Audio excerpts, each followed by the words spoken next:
politik yang lebih besar. Jadi jangan sampai Pak Jokowi kalau mau bilang dia tidak ada dengan cara dia orang Solo, ya kita ngerti lah.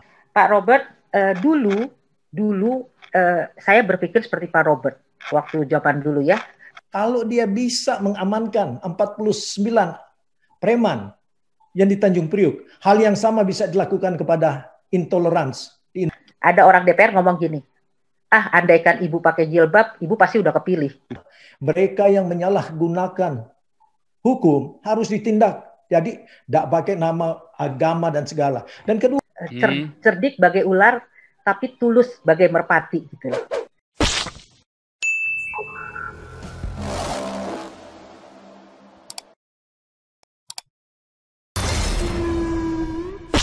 Harusnya banyak kekuatan. Demikian juga para legislatif yang dipilih oleh daerah-daerah kantong Kristen, yang mereka tidak bersuara untuk kepentingan negara, bersuara untuk kepentingan pribadi dan juga kompromi dengan lingkungan. Takut.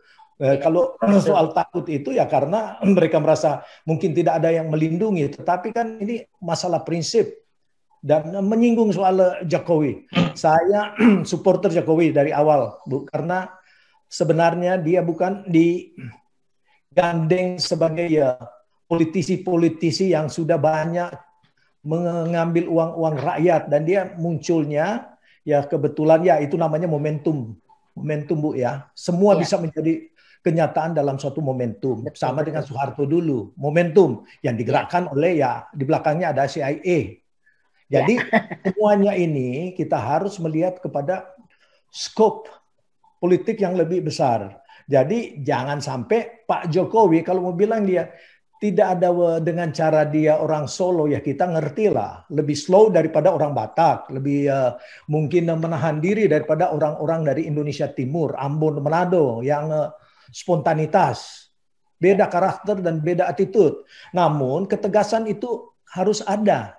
Kalau dia bisa mengamankan 49 preman yang di Tanjung Priuk, hal yang sama bisa dilakukan kepada intolerans di Indonesia. Masalahnya di sini ingin nggak? Atau karena mendengar para pembisik-pembisik seperti Yusuf Kalla dan wakilnya saat ini, wah nanti ini masalah gangguan nasional. Jangan. Harus tunjukkan dong, prinsip saya tidak mengganggu, seorang pemimpin tidak. Ini prinsip kepentingan bangsa. Mereka yang menyalahgunakan hukum harus ditindak. Jadi tidak pakai nama agama dan segala. Dan kedua, soal dia memberikan dukungan kepada Palestina. Yang mana Palestina sendiri bergolak di sana. Antara Fatah dan Hamas. Jadi kalau Jokowi mendukung sama dengan Anies dan Rizik yang membuat narasi di pengadilan, ya kitalah yang objektif melihatnya. Di mana Jokowi punya ini pendirian? Sorry Bu, jadi kita berbeda pandangan. Dan hal lain, mungkin ketiga ini, ya kalau kita tidak masuk dalam lini politik, ya janganlah.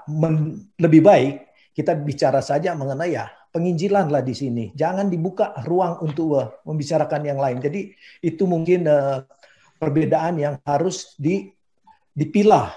Jadi jangan kita berbicara soal isu-isu politik. Semua yang kita bicarakan sini kebanyakan politik. Untuk DKI Jasmine yang ada intervensi daripada Bima Arya yang membatalkan MA. Itu politik. Di mana kekuasaan pemerintah yang ada? Kenapa tidak dari politik lebih atas eksekutif untuk keputusan MA adalah sah, tidak bisa diganggu gugat, dipindahkan ke tempat yang lain, bukan karena kita bisa bertoleransi sebagaimana disampaikan oleh Pendeta Tewuh, bukan masalah prinsip, Bu.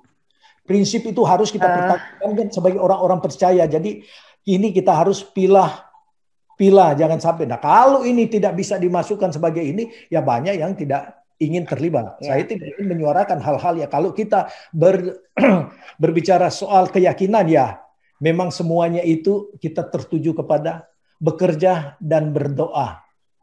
Namun kita juga ada hikmah untuk melihatnya. Nah, di sini pisahkan. Jadi kalau saya setuju, Ibu dengan Maluku dan lain-lain, kalau memang hanya ingin berbicara mengenai kekristenan itu ya wadah tertentu yang mungkin ini.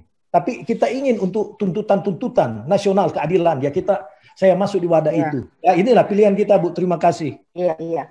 Boleh tanggapin, Pak? Iya, boleh. Oke. Pak Robert, dulu saya berpikir seperti Pak Robert waktu zaman dulu ya, gitu. Tapi saya punya pengalaman pribadi, waktu itu saya calon untuk salah satu komisioner, Pak. Kenyataannya ada, walaupun bercandaan, ada orang DPR ngomong gini, andaikan ibu pakai jilbab, ibu pasti udah kepilih, gitu loh. Itu real, Pak. Itu real. Karena ya menurut panitia seleksi dari 1.000 orang tuh saya termasuk 5 yang terbaik sebetulnya. Tapi nyatanya saya cuma kepilih jadi cadangan, Pak. Itu kenyataannya. Yang saya mau katakan di sini adalah kita harus pakai ayat itu kali ya, Pak Paul ya. Cerdik bagai ular, tapi tulus bagai merpati, gitu loh. Jadi kalau misalnya kita harus lihat juga kondisi Indonesia, Pak. Artinya gimana ya kalau saya bilang ya, di satu pihak saya menghargai pandangan Pak Robert gitu ya. Tapi mari kita lihat kenyataannya, Pak, gitu loh. Jadi saya pikir sih mungkin sebagai solusi ya, yaitu tadi kita coba merumuskan lagi. Ya seperti tadi yang diakonia marturia 1, tapi di satu pihak lain saya agak berat untuk pakai politik, saya lebih suka memakai kata hukum gitu loh, Pak. Karena kalau hukum itu kan jelas aturannya, undang-undangnya jelas. Jadi kalaupun kita mau protes tentang GKI Jasmine, kita bisa pakai hukum. Artinya termasuk juga perda gitu. Jadi kita bisa masuk ke Mahkamah Konstitusi, bahkan ke Mahkamah Agung jika ada hal-hal yang bertentangan dengan jalur hukum gitu.